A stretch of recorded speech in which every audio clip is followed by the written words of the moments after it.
Hi යාළුවනේ කොහොමද ඔයාලට වල්ද කිචන් YouTube නාලිකාවට ඔයාලා හැමෝම ආදරයෙන් පිළිගන්නවා. අද අපි හදන්නේ කොස් වලින් රොටියක්.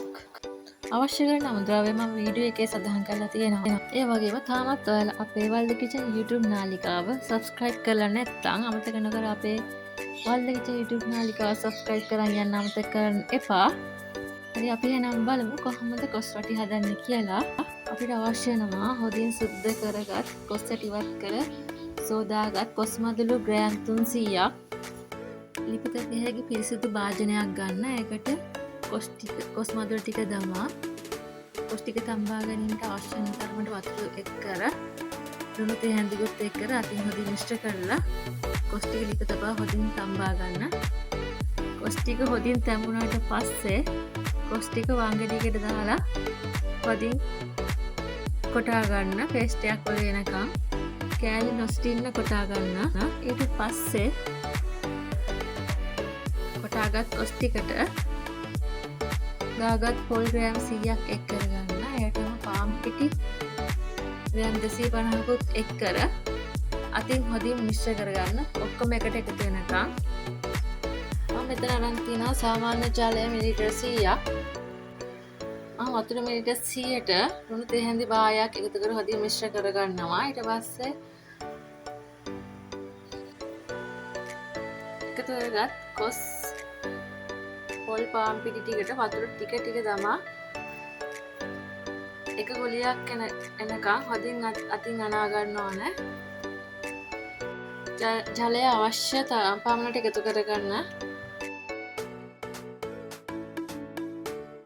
සියල්ල හොදින් මිශ්‍ර වී එක ගුලියකට ආවට පස්සේ අතින් විනාඩි 2-3ක් හොදින් මිශ්‍ර කරන්න. ඊට පස්සේ පොල් තෙල් වලින් තේ හැන්දක් දාලා හොදින් මිශ්‍ර කරන්න. සැරෙන් සැරේ පොල් තෙල් ටික ටික තමයි හොදින් මිශ්‍ර කරගන්න. පොල් තෙල් සාමාන්‍යයෙන් තේ හැන්දි 2-3ක් පමණ එක් කරගන්න. පිඟානක හොදින් තෙල් සවරා ගන්න. ඊට පස්සේ රොටි මිශ්‍රණයෙන් කොටස අරන් ගුලි සාදා ගන්න. එකම ප්‍රමාණයේ ගුලි සාදා ගන්න.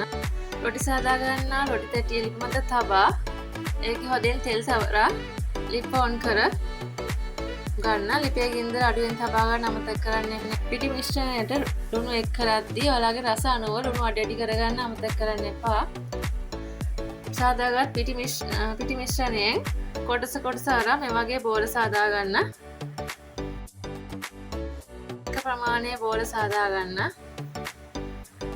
පස්සේ භාජනයක පියනක් අරන් පියනේ හොදින් තෙල් සවරා සාදාගත් රොටි ගොලියක් තබා රොටි හොදින් තුනී කරගන්න. දෙපැත්ත දමා රොටිය ගොඩාක් තුනී කරන්න එපා, කැඩෙන්න පුළුවන්. පරිස්සමට කරගන්න.